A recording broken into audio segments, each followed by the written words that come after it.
A Conexão Islâmica. Este é o nome da nossa palestra. Vai ser uma história interessante.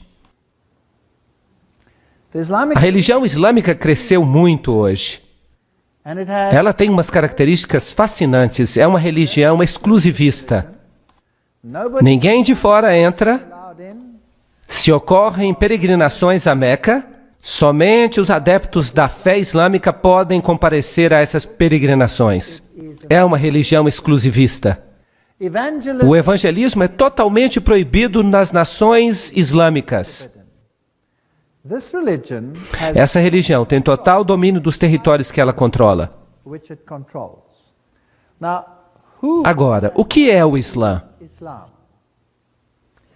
Agora, eu conheço muita gente da fé islâmica.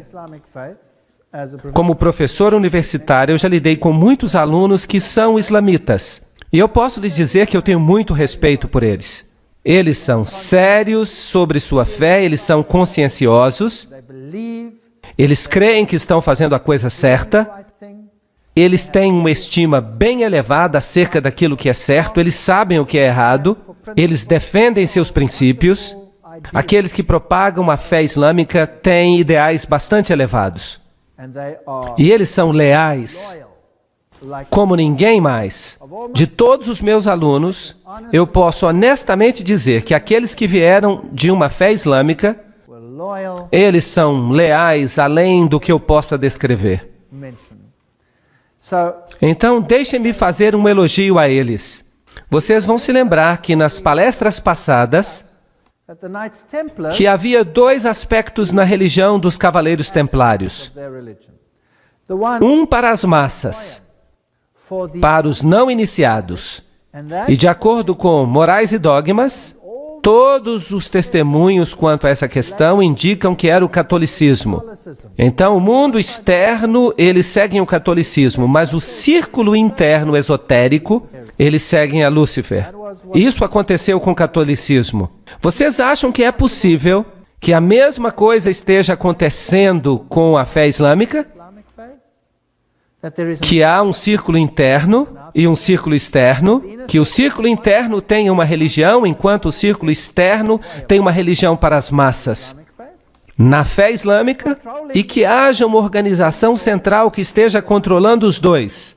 E onde é a sede dela? Bem, a Bíblia diz que a sede é Roma, nenhum outro lugar. A Bíblia diz que a besta é romana. Ela sai do Império Romano, mas o Islã não sai do Império Romano. A força controladora na Bíblia é Roma. Este é um ponto interessante. Então, se nós observamos essa tremenda religião rival, cujos números chegam a ser iguais aos do catolicismo, qual é a sua origem? Por que ela está aqui? Essas são questões muito importantes. Esta é uma religião muito, muito poderosa. Milhões de pessoas vão às peregrinações até Meca, onde eles adoram em um templo, no templo de Maomé. Eles consideram um privilégio participar dessas peregrinações. Mas há uma outra religião que também propaga peregrinações. E essa é o catolicismo. Então você tem peregrinações para Lourdes, para sítios importantes e para Fátima. E essas peregrinações, elas são um símbolo das grandes religiões pagãs do passado. Agora, quem era Maomé? Maomé Mustafa nasceu em 570 d.C. e morreu em 632 d.C. Ele fugiu para Medina em 622 d.C., depois da morte de Khadija. Quem era Khadija? Maomé se casou com Khadija quando ele tinha 25 e ela tinha 40 anos de idade. A prima dela, Waraqá, era também católica romana. E ela veio de um convento católico romano. Então podemos dizer que ela era uma freira católica romana. Ela era muito rica, ela vivia em um convento, ela praticamente controlava toda a economia em suas mãos. E ela deu emprego a esse jovem Maomé, com quem depois ela veio a se casar.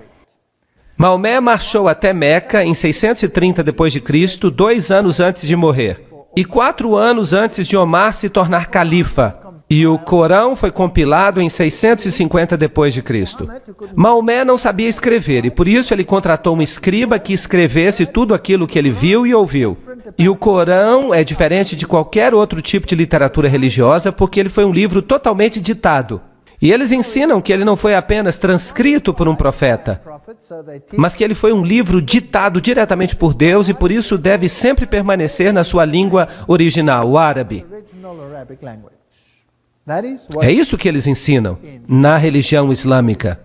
O símbolo da religião islâmica é uma lua em forma de foice e uma estrela. Uma estrela dentro de uma lua em forma de foice. Mas de onde vem esse símbolo? E quem é Alá? Então vamos ver agora umas citações interessantes, especialmente da Enciclopédia da Religião. Alá era o deus da lua que se casou com a deusa do sol. Juntos, eles produziram 3 deusas que se chamaram as filhas de Alá. Essas 3 deusas eram chamadas de Aulat, Aulusa e Manat. A Enciclopédia da Religião menciona que Alá é um nome pré-islâmico e corresponde ao deus babilônico Bel. Isso é fascinante. Então, esta é uma antiga religião pagã e sua divindade é Bel, ou Baal.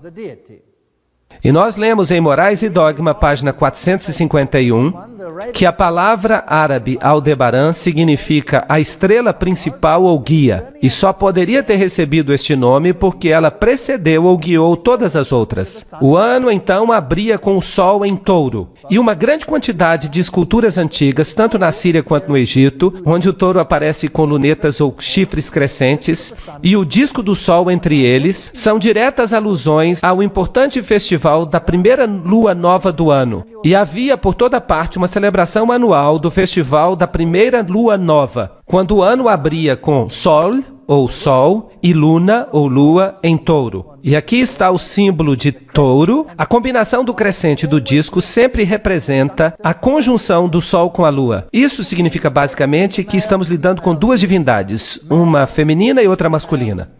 São aspectos masculino e feminino. Bem, era adorado, como se percebe aqui, a adoração da vaca celestial Mehet Veret. Aqui está o olho que tudo vê. O olho de Ciro, aqui estão os chifres, aqui está o disco. Isso tudo representava o lançamento do Deus Sol até o ventre da mãe, para que ele pudesse nascer, filho de Ísis. Então, os chifres também representam a lua em forma de foice. Na religião posterior e na própria Babilônia, aqui você tem o estilo sírio, a meia-lua, com o disco solar dentro dela, a mesma coisa aqui, num detalhe maior. Notem que aqui é Baal Hadad, o nascimento do sol. Se nós formos até a antiga Mesopotâmia, vamos descobrir que o símbolo de Baal e de Bel eram exatamente o mesmo.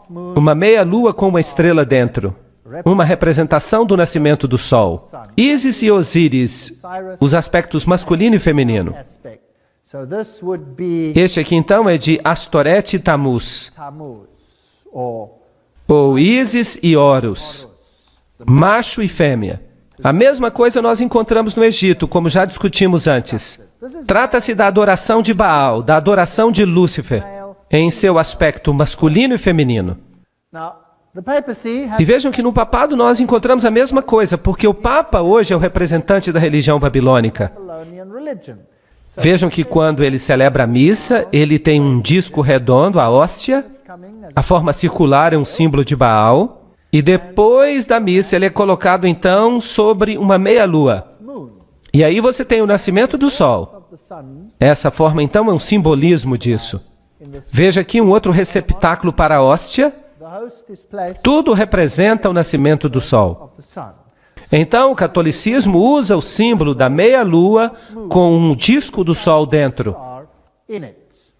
Aqui está uma igreja católica na Alemanha e há um relógio muito interessante nela. Fui eu que tirei essa foto. Vejam aqui a lua e a estrela. E esta estrela específica aqui tem 8 pontas. E à medida que os ponteiros então se deslocam cada hora, tanto o ponteiro maior quanto o ponteiro menor, quando eles se intercalam, você então produz o nascimento do Deus Sol. A toda hora então acontece Baal Hadad, Baal Hadad, Baal Hadad. Em toda hora do dia. Não é interessante? Então, o símbolo do catolicismo é a lua com a estrela. Estão ocultos em muitos outros símbolos também. Nós encontramos o símbolo do islamismo em lugares estranhos. Vejam este carro da polícia do estado da Louisiana, ali em Nova Orleans. Vejam o símbolo islâmico nele. Até no carro do supervisor você consegue encontrar esse símbolo claramente. Isso estaria tudo muito bem, mas deixe-me levar vocês até a igreja da Senhora de Guadalupe, lá em Nova Orleans. Aqui está o símbolo na frente do altar. Aqui está uma caverna típica onde eles colocam Maria. Dentro dessa pequena caverna, dessa capela, você tem Maria dentro de uma gruta, um típico símbolo pagão, com todos os bilhetinhos de ação de graças pela sua intercessão. Mas se nós adentrarmos a igreja, nós vamos ver ainda ícones mais interessantes. Também figuras, e aqui está uma foto bem triste. As pessoas realmente acreditam que há mérito em se tocar uma estátua. Se nós pudéssemos dizer a essas pessoas que Jesus está disponível em toda parte do mundo e que nós podemos falar diretamente com Ele. Mas por que eu estou trazendo vocês até essa capela? Não é só para mostrar para vocês a idolatria de Maria, mas para mostrar para vocês esse vitral na janela.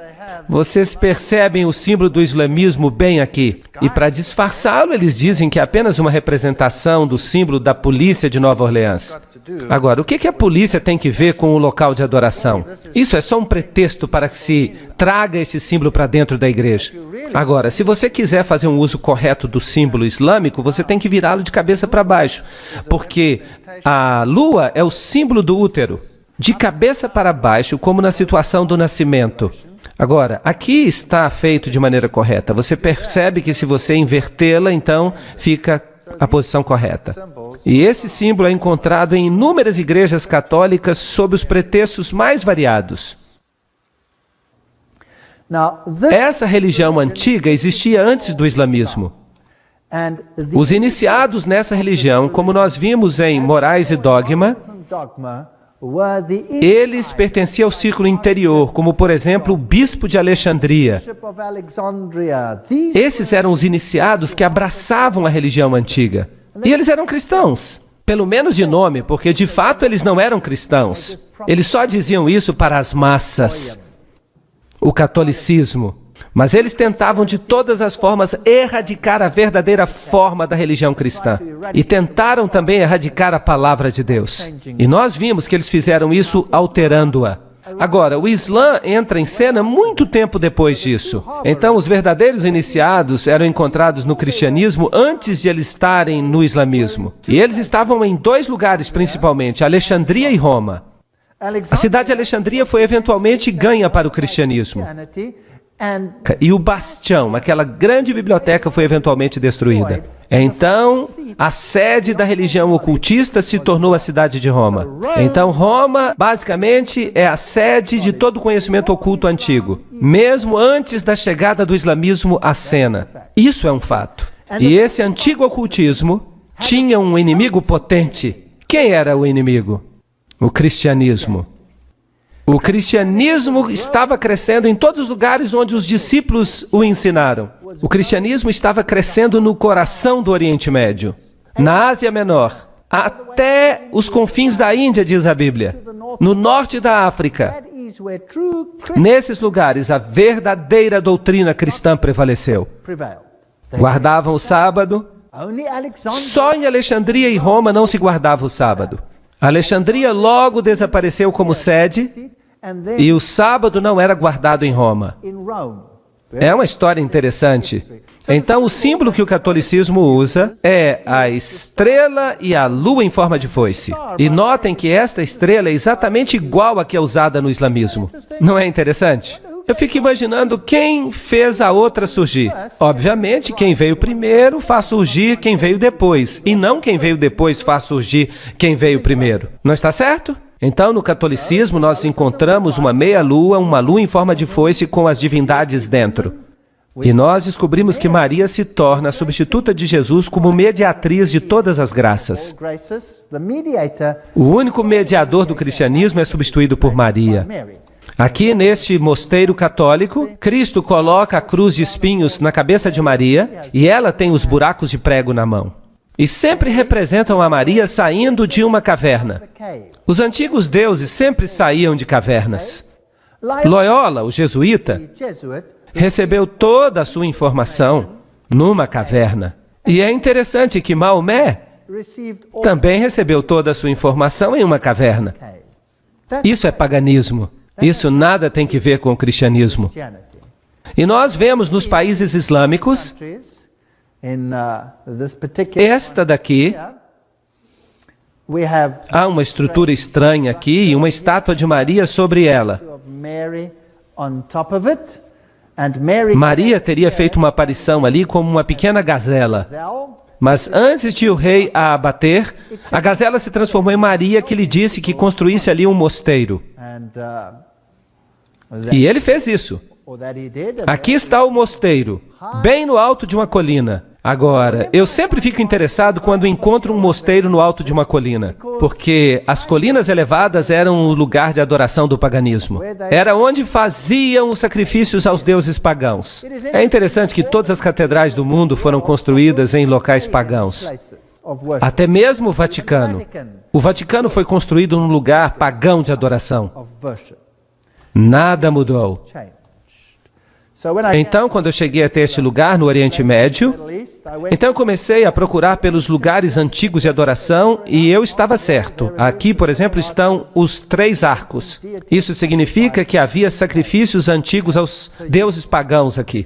E é interessante que Maria está sempre numa caverna. Em Fátima, ela está numa caverna. Em Lourdes, ela está numa caverna. E o Papa faz visitas a essas cavernas. E ele adora nessas cavernas. Assim como Osíris representava o sol no folclore egípcio, Ísis representava a lua. Mas a verdade é que Osíris representa o macho, os poderes ativos e generadores da natureza, enquanto Ísis representava os poderes femininos passivos ou prolíficos. Então isso tudo é um tipo de adoração à natureza. E essas pessoas ficariam felizes na Gruta da Boêmia, adorando as árvores. A revelação templária identifica Ísis como a Madonna Negra. A autoridade para fazer isso vem do antigo líder do priorado de Sião. O culto da Madonna Negra é central para o priorado de Sião. Para eles, pelo menos, não há dúvida alguma sobre o significado da Madonna Negra. Osíris, vejam vocês, era branco e preto.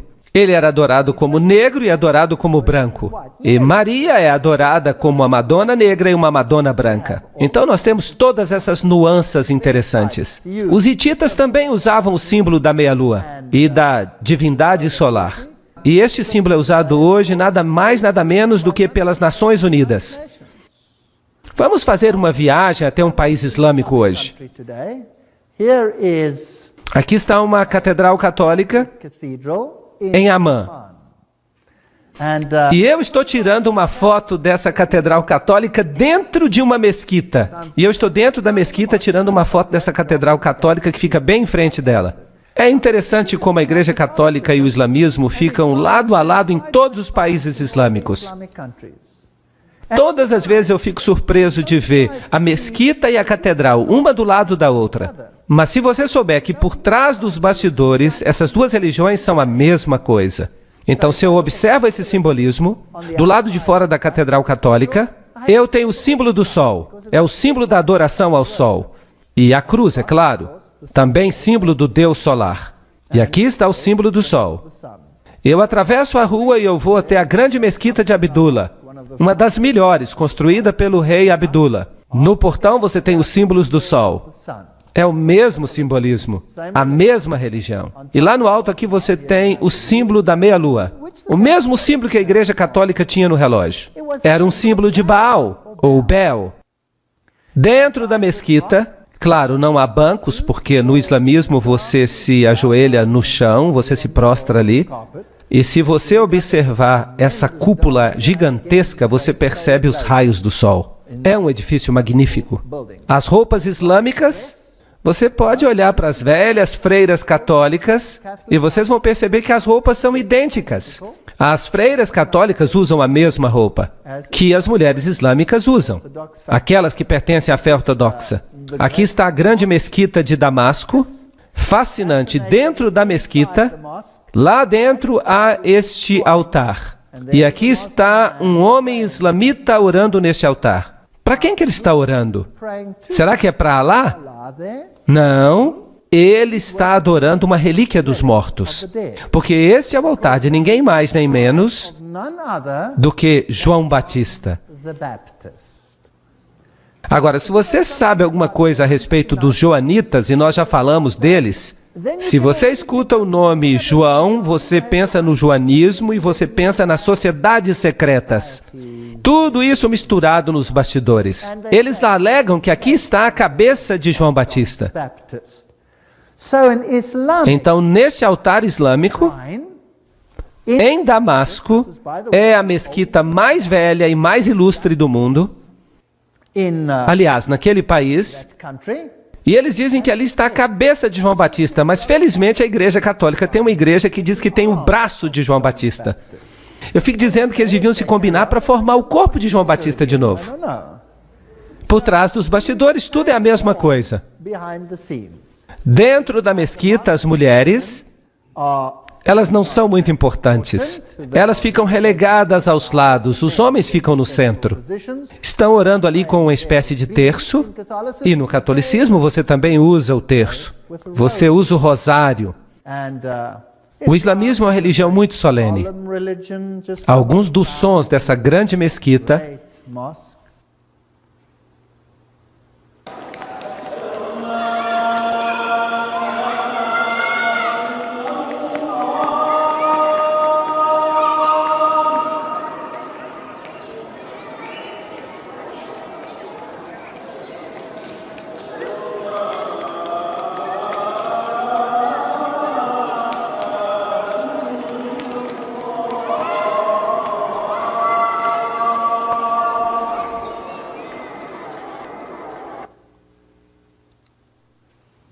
Que outra grande religião tem um sacerdócio exclusivo dos homens? A Igreja Católica Romana. Tudo é o mesmo. E aqui você tem a mesma posição no mundo islâmico. O olho que tudo vê do islamismo. Esta é uma estrutura muito proeminente que é usada em todo o islamismo. E você não vai encontrar um único táxi sequer num país muçulmano que não tenha um olho que tudo vê, usado como proteção. E é claro que também é usado no catolicismo. Ele está no dólar americano e em todos esses lugares interessantes. Aqui está o olho de Hathor, o olho de Osíris. Aqui ele está num templo egípcio, num púlpito da Igreja Católica, outro numa catedral católica.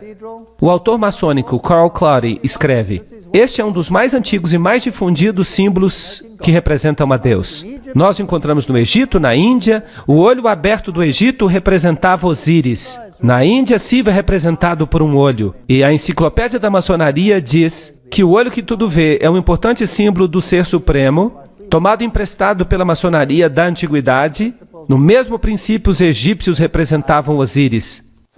Então, o islamismo usa este símbolo e o catolicismo usa este símbolo. Só estou fazendo algumas comparações. Para os antigos egípcios, o olho direito simbolizava o sol e o olho esquerdo a lua. Vejam aí de novo os dois aspectos da divindade solar. E Bailey, então, menciona que o olho de Deus é Shiva, ou Siva, o destruidor. Lembre-se que Shiva é o deus hindu equivalente a Osíris. Shiva é também sinônimo de Satanás. Será que é possível que as duas religiões, no seu círculo interior, adoram o mesmo Lúcifer, mas que a massa externa não saiba nada sobre isso? Mas quem é Baal? De acordo com a enciclopédia da maçonaria, quando os israelitas faziam uma de suas apostasias periódicas para a idolatria, Baal parece ter sido um dos seus ídolos favoritos. Em Tiro, Baal era o sol e Astarote a lua. Então nós temos toda a evidência que eles sabiam bem o que estavam fazendo. Não há nenhuma contradição aqui, pois Sete é o demônio egípcio e Shiva é o deus hindu da destruição. Os dois nomes, Set e Shiva, são listados na Bíblia satânica como outro nome de Satanás. E Helena Petrovna Blavatsky afirma: agora temos que lembrar que Siva, Shiva, o Baal palestino, Moloque e Saturno são idênticos. Será possível que essas duas religiões tenham o mesmo mestre por trás dos bastidores e que as massas estão sendo enganadas, assim como acontece no catolicismo? São ótimas pessoas, mas são mantidas na ignorância. E a sinceridade dos muçulmanos, ainda que enganados, desviados, porque fazem parte das massas, catecúmenos. Helena Petrovna Blavatsky liga Set a Satanás, Hermes, o deus da sabedoria, também chamado Tot, Tat, Set e Satã. E no Antigo Egito, Set era adorado com rituais obscenos e homossexuais. E eles construíram templos nos quais eles realizavam esses ritos homossexuais. Por exemplo, o templo de Luxor. Agora, eu tenho muitos slides do templo de Luxor. Eu fui lá e eu tirei muitas fotos naquele templo. Mas eu não posso mostrar para vocês, porque são fotos bem safadas. Alguém aqui já foi até Luxor? Quando você chega a Luxor e vai para o muro, você descobre que o falo era muito importante. E as fotos não devem ser mostradas. Eu as tenho, mas eu não vou mostrar para vocês. Este é um antigo sítio pagão. O templo de Luxor é uma das grandes relíquias dos tempos antigos. Bem, aqui está a entrada. Oh, e o que é aquilo? Isso é uma mesquita. Onde que essa mesquita foi construída? Será que você quer dizer que a mesquita foi construída no templo de Luxor? Será isso possível? Então vamos dar uma olhada mais de perto. Sim, aí está ela. Ela está dentro do templo de Luxor. O que isso diz para você? Se você tivesse que construir uma igreja cristã hoje, será que você escolheria o antigo templo de Baal e construiria sua igreja dentro dele? Sim ou não? Não, claro que não. Agora, e se esta religião for a mesma que a religião antiga do velho culto a Lúcifer? Será que então você estaria disposto a fazer isso? Talvez, sim. Aí eles fizeram. Foi construída dentro do templo. Incrível. Sobre as ruínas. Agora vamos dar uma chegadinha no templo de Baal em outro país. No Líbano. Aí está ele. E deste lado, e este é um templo da mesma divindade, por falar nisso, o que é isso? É uma igreja católica romana. No mesmo sítio, uma igreja católica.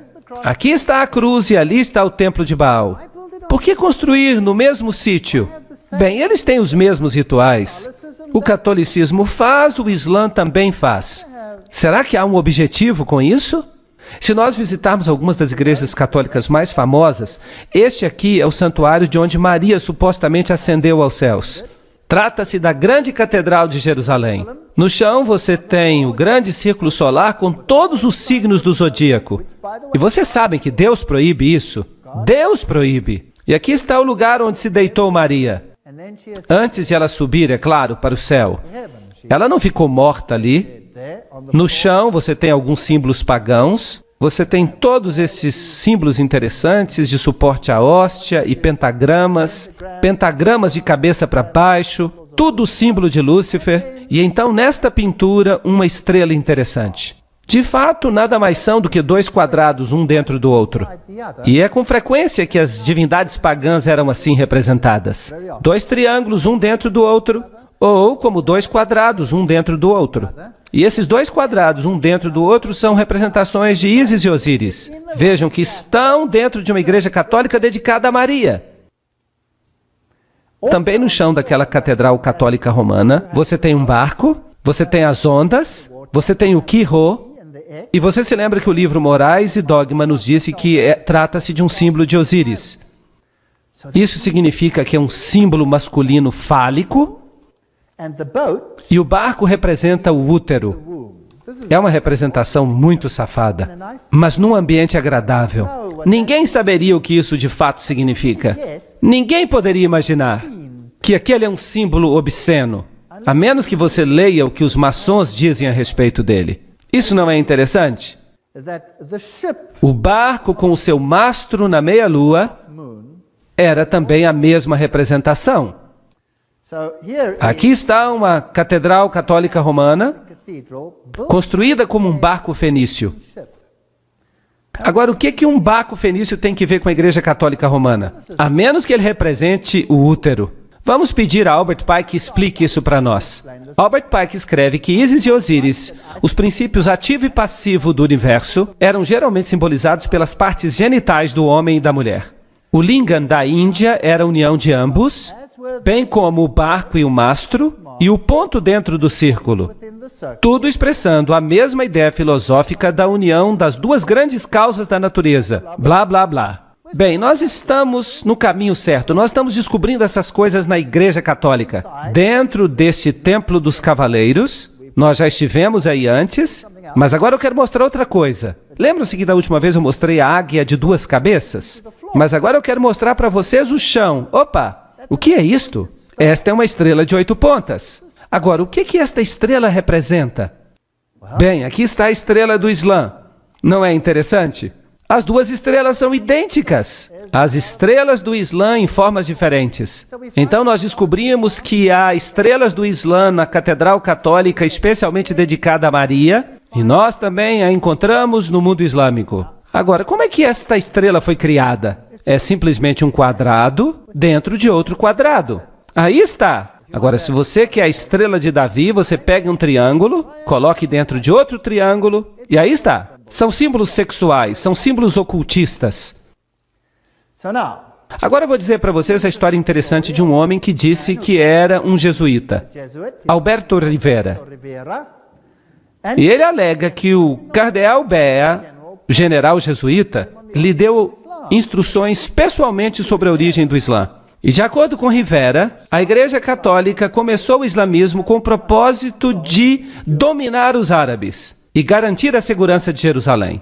Fascinante. Isto é altamente ridicularizado na literatura. Claro, nada assim pode ter acontecido. Deixe-me fazer uma digressão, uma especulação. Quem veio primeiro, o catolicismo ou o islamismo?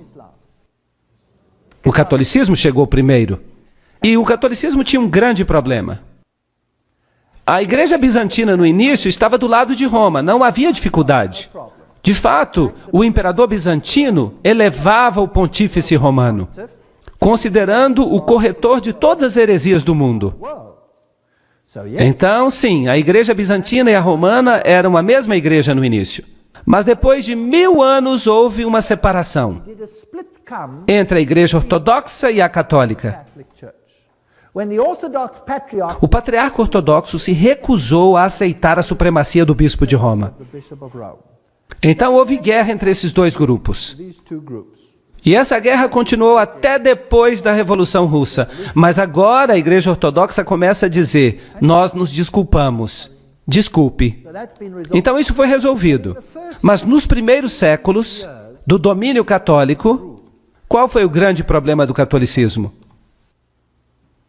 Quem era o problema? Os verdadeiros cristãos. Os verdadeiros cristãos, porque o cristianismo tinha se espalhado no Oriente Médio.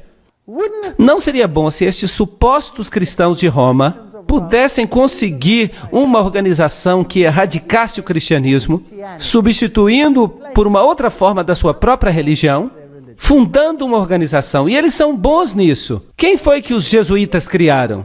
A maçonaria, para fazer sua obra. E eles então banem a maçonaria para que, se alguma coisa acontecesse, eles podiam dizer: bem, não fomos nós, foi a maçonaria. Ou então eles põem a culpa nos judeus. Não somos nós que governamos o mundo, são os judeus. É o sionismo, mas de fato é o catolicismo. Agora, se o mundo ocultista quer obter o controle e o mundo ocultista controla Roma, por que não ficar tudo sob o controle do ocultismo?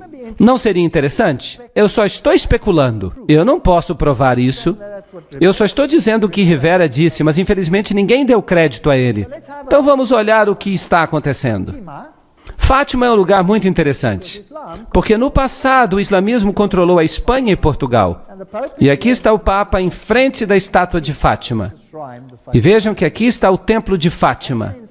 O membro do Vaticano, Dr. Malaquias Martin, disse que, baseado numa mensagem de Maria numa visita pessoal, o Papa João Paulo acredita que chegará o dia quando o coração do islamismo, já afinado com as figuras de Cristo e da mãe de Cristo, Maria, receberá a iluminação. Iluminação, eu gosto dessas palavras. Elas têm um som agradável que ele precisa, uma segunda Fátima, na qual eles o reconhecerão como o vigário de Deus na terra. Então, quem precisa ser reconhecido como o vigário de Deus? O Papa deve ser reconhecido como o vigário de Deus. Então, com os companheiros de viagem, como a Igreja da Inglaterra, a Igreja Episcopal e outras semelhantes, o Papa poderá ser adorado como o Pai Santo e Infalível por mais da metade da população mundial. Eu gostaria de corrigi-lo. Toda a população mundial. Mas isso está além do que eu quero dizer. Agora, o islamismo primitivo, qual foi a área que ele ocupou? Esta área. Quem governava esta região? Quem a governava? Apenas o cristianismo. Antes da chegada do islamismo, aí estava o cristianismo. Mas então o islamismo passou a dominar essa região. E então, por volta de 750 depois de Cristo, o islamismo progrediu e tomou conta de toda essa região, inclusive da Espanha. Isto é fascinante. A Espanha e toda a região da Ásia Menor. Tudo controlado pelo Islã. Vocês sabiam quem governava a Espanha? Eram os visigodos. E os visigodos tinham um evangelho diferente do católico. Eles estavam mais alinhados com os ostrogodos, que de fato guardavam o sábado. Eram povos problemáticos que de alguma forma precisavam ser anulados, nem que fosse por um período de tempo. Eu estou especulando. 900 depois de Cristo. Ali vão eles para o norte da Espanha. Ali estavam os francos, que apoiavam muito o catolicismo. E vagarosamente o Islã começou a chegar. E toda essa região passou a ser controlada pelo Islã. 1100 depois de Cristo, eles já estão aqui no sul da Espanha. E vocês sabem que o sul da Espanha é mais independente do que o norte. Houve batalhas tremendas nessa região da Espanha. E então eles ganharam domínio sobre esta região. E em 1500 depois de Cristo, eles então saem da Espanha e o Império Romano Ocidental se torna totalmente católico. Agora é católico. E Roma controla o mundo católico. E o Islã controla esta região. Aqui está a distribuição atual do islamismo. Há duas seitas, o Sunni e os Shia, e eles controlam áreas vastas. Uma área enorme.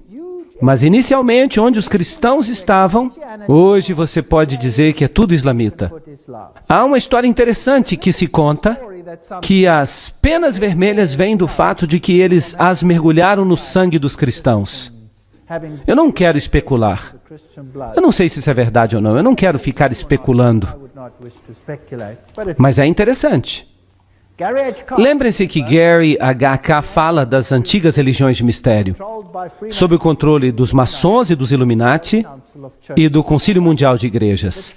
Mas e se os verdadeiros místicos que controlam o cenário estão de fato em Roma?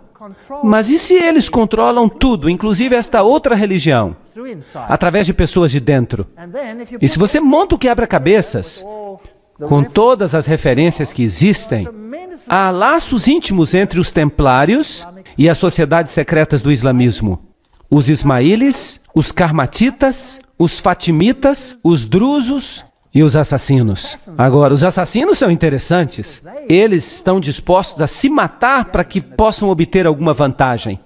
Eles explodem a si mesmos para destruir outras pessoas.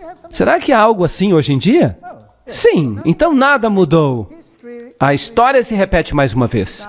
Agora, quem eram essas sociedades secretas que estavam mancomunadas com os templários? Ou será que os templários as controlavam? Quem sabe? Vamos ler alguma informação sobre os assassinos. Os graus dos assassinos são os seguintes. Primeiro, o grão-mestre, conhecido como Sheikh al-Jabbar, ou o Velho da Montanha. Em segundo lugar, o Daí Kebir do Grande Priorado. Em terceiro lugar, os iniciados Dais. Em quarto lugar, os Rafiks ou associados. Em quinto, os Fadais ou devotos. Em sexto, os Lassiques ou irmãos da lei. E finalmente, as pessoas comuns, que deveriam ser simplesmente instrumentos cegos. Isso soa familiar? A pobre massa cega, os catecúmenos. Planos contra a religião não eram, obviamente, admitidos pela ordem. A conformidade estrita ao Islã era exigida de todas as fileiras mais baixas dos não iniciados. Mas o adepto aprendia a distinguir o engano da fé e das obras. Nós estamos falando de países inteiros, sujeitos a essas pessoas de dentro, que usavam seus habitantes como gado humano. Você não sente pena deles? Como nós também temos que ter pena de nós mesmos? Porque nós também temos sido enganados. Então, com o incentivo do paraíso, os assassinos alistaram instrumentos para sua obra criminosa e estabeleceram um sistema de assassinato organizado com base no fervor religioso. Nada é sincero e tudo é permitido. Essa é a base da sua doutrina secreta. E os jesuítas têm a mesma doutrina hoje em dia. Esta era concedida a poucos e ocultada sob o véu da mais austera religião e piedade, restringindo a mente sob o jugo da obediência cega. Pobres coitados, enganados pelos agentes satânicos. Também havia os fatimitas, que assumiram o controle. O fundador da dinastia fatimita dos califas foi um tal Ubaidallah, conhecido como Mahdi. Suas sociedades de sabedoria foram instituídas em Cairo. Darul Qimat, ou a Casa do Conhecimento, pelo califa número 6, Hakim, que foi canonizado como Deus após a sua morte, é adorado até o dia de hoje pelos drusos. Sob a direção desse homem, a grande loja do Cairo foi formada pelos fatimitas e continuaram o plano de Abdullah. Ali havia 9 graus, seu método de enlistar os prosélitos, seu sistema de iniciação, blá blá blá, são absolutamente os mesmos usados por Weishaupt, o fundador dos Illuminati. Então não há diferença entre Roma e essa gente. É a mesma organização. Será possível que eles estão usando tese e antítese já por milhares de anos? Para extirpar o remanescente do cristianismo? Mais tarde, quando a Igreja Ortodoxa se separou, o que eles fizeram? Eles criaram um império chamado Império Otomano. E eles então entraram e eles mataram os sérvios, que eram ortodoxos. E eles mataram os romenos, que eram ortodoxos. Eles estupravam as mulheres, jogavam as crianças aos ares e as aparavam com a ponta da baioneta. Dizimaram todas as áreas ortodoxas. Incrível. E aqueles que conseguiram escapar para o norte e para a Rússia, não escaparam à espada do comunismo. A Lenin e seu bando de assassinos. Tem havido uma guerra religiosa desde a morte de Cristo. E quem está sendo destruído? As almas dos homens. Aqui estão os homens do Islã. Quem são os de dentro? Quem são esses ayatolás? Será que o mundo deveria ter medo? Eles querem que o mundo tenha medo. Você tem tese e antítese. Nas guerras mundiais, eles disseram, a ameaça é o comunismo. Eles queriam que você sentisse medo, para que você pudesse aceitar quaisquer mudanças necessárias para vencer a ameaça. E agora usam isso como a próxima ameaça, para criar a síntese que desejam. Vão esfregar as duas, uma religião contra a outra. A cultura dos judeus e dos cristãos, a cultura do Islã, vão esfregar uma na outra para que elas se destruam mutuamente, até que nada sobre, até que haja síntese. E então você vai ter uma religião mundial. E Lúcifer vai ficar alegre porque ele será o rei. Não foi isso que Albert Pike disse? O que ele ia fazer? Uau! Quem são esses homens do Islã? Eu já falava desse homem muito antes que alguém descobrisse que ele era um maçom do grau 33. Vocês sabem que ele se tornou o terrorista número 1 e talvez ele nunca seja pego. Ninguém sabe onde ele está. Ninguém sabe se ele está vivo. Nós vamos falar sobre ele amanhã. A Bíblia é uma parte indispensável da mobília de uma loja maçônica cristã. Eu já mostrei este texto para vocês. Vem de Morais e Dogma. Somente porque ele é o livro sagrado da religião cristã. O Pentateuco hebraico numa loja dos judeus e o Corã numa loja de Maomé devem estar no altar. E um desses, e o quadrado e o compasso, devidamente compreendidos, são as grandes luzes pela qual um maçom deve trabalhar e andar. Qual? Obviamente não a Bíblia, porque Morais e Dogma, o próprio livro diz que odeia a Bíblia. Foi isso que o livro disse, lembram-se da citação? Mas mudaram tudo. E o Pentateuco hebraico? Bem, isso é uma parte da Bíblia. Então, o que é que sobra? O que é que sobra? Por eliminação, o Corão. O Corão como ele existe agora ou corretamente compreendido? Provavelmente corretamente entendido. Por quê? Porque o Corão diretamente rebaixa Jesus Cristo. É o livro que diretamente rebaixa Jesus Cristo. Enquanto que os outros tiveram que ser modificados para que os de dentro pudessem rebaixar a Jesus Cristo. Estão entendendo? Vamos olhar isso, porque a coisa está ficando melhor. O engano mortal, James D. Shaw, que era um maçom do grau 33. Ele esteve uma cerimônia muito interessante, onde um pregador famoso, muito famoso, e o primeiro nome dele é Billy, ele também compareceu a essa cerimônia de iniciação. Mas isso é outra história. Grau 33, cavaleiro comandante da corte de honra, o mestre da adoração do passado, loja azul, mestre do conjunto passado de todos os ritos escoceses, é isso que ele era. E ele explica alguns dos rituais. O engano mortal de James D. Shaw, a cerimônia de iniciação ao grau 33. O juramento é selado ao se beber vinho dentro de um crânio humano. Que este vinho que eu agora bebo se torne um veneno mortal para mim, como a cicuta bebida por Sócrates. Se algum dia de minha vontade eu violar este voto. Um membro vestido de esqueleto coloca seus braços ao redor do candidato que então declara, e que esses braços frios para sempre me envolvam, se algum dia de minha própria vontade eu violar este voto. Aí está, a cerimônia de iniciação do grau 33. Mas há uma outra. Cada um de nós recebeu, juntamente com o anel do rito escocês, a cópia do livro de Albert Pike, Morais e Dogma.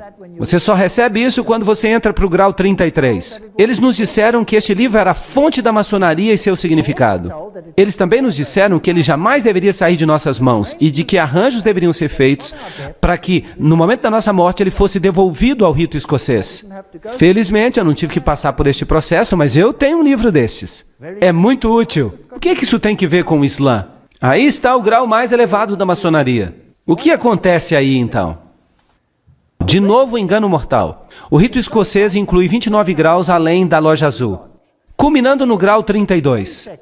O rito de York tem o equivalente aos 29 graus do rito escocês, e quando se avança neste caminho se chega ao grau de cavaleiro templário. Então o rito de York leva você até os cavaleiros templários, e o outro até o grau 32, o rito escocês.